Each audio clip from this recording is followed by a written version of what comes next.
चांदवड तालुक्यातील शिंगवे येथील पोल्ट्री फार्मच्या प्रचंड दुर्गंधीमुळे त्रस्त झालेल्या ठाकरे कुटुंबाने अखेर न्यायासाठी बेमुदत उपोषणाला सुरुवात केली आहे।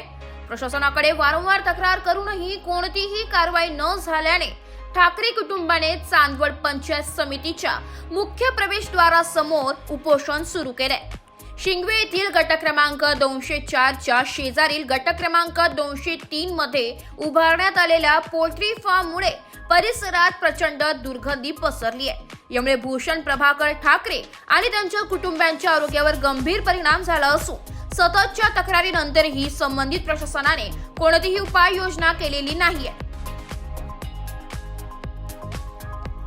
18 फेब्रुवारी 2025 पासून ठाकरे कुटुंबातील लता प्रभाकर ठाकरे, मुरलीधर शिवराम ठाकरे, आदित्य प्रभाकर ठाकरे, सुजेता भूषण ठाकरे, कुमार श्राव्य भूषण ठाकरे आणि कुमारी गार्गी भूषण ठाकरे यांनी उपोषण सुरू केलंय।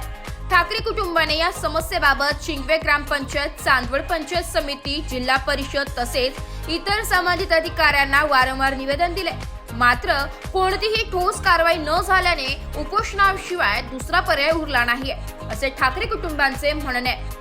ठाकरे कुटुंबाने चांदवड तहसीलदार, गटविकास अधिकारी, पंचायत समिती व पोलीस ठाणे यांना उपोषणाची पूर्वसूचना दिली होती, तरीही अद्याप कोणतीही ठोस कारवाई झालेली नाहीये। स्थानिक प्रशासन याकडे गांभीर्याने लक्ष देणार का, याकडे सर्वांचे लक्ष लागले। उपोषण सुरू राहिल्यास आरोग्य धोक्यात येण्याची शक्यता आहे। प्रशासनाने वेळीच लक्ष घालून योग्य ती कारवाई करावी अशी मागणी होते।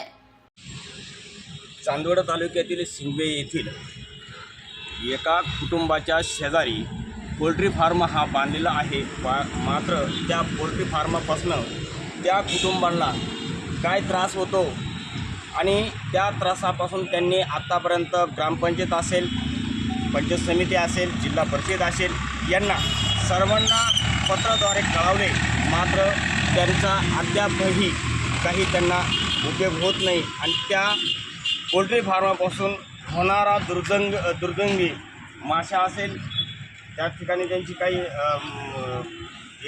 काही प्रकारचं त्यांना दुर्गंधीचा वास येत असेल, त्यामुळं त्यांना होणारा त्रास, या त्रासापासून ते आज चांदवड येथील पंचायत समिती कार्यालयासमोर उपोषणाला बसलेले आहेत। ते आपल्यासोबत आहे, आपण त्यांची संपर्क साधणार आहे।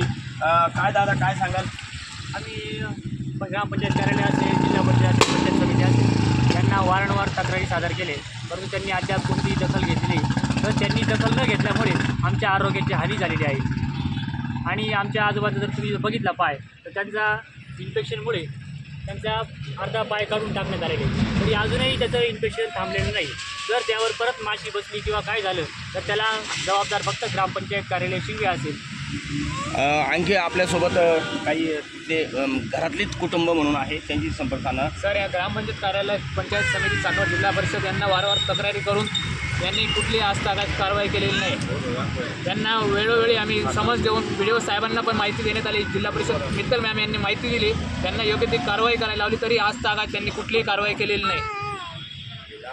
त्याचप्रमाणे या ठिकाणी घरामध्ये जी व्यक्ती असते ती महिला असते आणि त्या महिलांना काय त्रास होतो हे यासोबत आपल्यासोबत एक महिला आहे, ती महिला पण तिथे सांगणार। काय सांगाल ताई?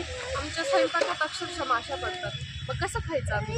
म्हणजे माझ्या लहान मुलांना इन्फेक्शन होऊन जातं, कधी कधी उलटीद्वारे माशी पडली होती, मग काय करायचं आम्ही? आमच्या आरोग्याला जबाबदार कोण? ग्रामपंचायत कार्यालय। बाबांच्या पायाचं पण असं इन्फेक्शन होऊन गेलं। एकंदरीत या ठिकाणचा जो आढावा घेतला, त्या आढाव्याच्या माध्यमातून या ठिकाणी या पोल्ट्री फार्माच्या मुळे या ठाकरे कुटुंबांच्या घरामध्ये त्या माशा येतात, माशांपासून दुर्गंधी पसरते, वास येतो आणि यामुळे यांना एक त्यांचे आजोबा आहे, त्यांच्या आजोबाच्या माझ्या पाठीमागे बघताय, त्या आजोबाचा पाय देखील त्या याच्यामुळे त्यांना काढावा लागला आहे। त्यांची ती दुर्गंधीमुळे त्यांना तो पायाचा आजार झालेला आहे, तरी ग्रामपंचायत असेल, पंचायत समिती असेल, हे त्याच्यावर अजूनही दखल घेत नाही। त्या अनुषंगाने आज चांदवड पंचायत समिती कार्यालयासमोर त्यांनी आमरण उपोषणाचा हा पहिला पवित्रा ठरलेला आहे। यासाठी चांदवडवरून नाशिक लोक न्यूजसाठी देविदास जाधव। आणि ग्रामपंचायत कार्यालय असेल, जिल्हा परिषद असेल, पंचायत समिती असेल, यांना आजपर्यंत आम्ही वारंवार तक्रारी सादर केलेल्या आहे, परंतु यांनी आजपर्यंत कोणतेही शासनाने याच्यावर दखल घेतली नाही आणि या दखल घेतल्यामुळे आमच्या आरोग्याची हानी झाली आहे. जर इथून पुढे आमच्या आरोग्याची हानी जर टाळायची असेल यावर शासनाने लवकरात लवकर कार्यवाही करून आमच्या उपोषणाच्या मागण्या मान्य कराव्या आणि ज्याच्या नियमबाह्य बांधण्यात आलेल्या पोल्ट्री असतील यांचा बंदोबस्त कायमचा करण्यात यावा अशी आमची उपोषणाची मागणी आहे. ऑनलाईन नाशिक लोकशाही न्यूज साठी प्रतिनिधी देविदास जाधव, चांदवड.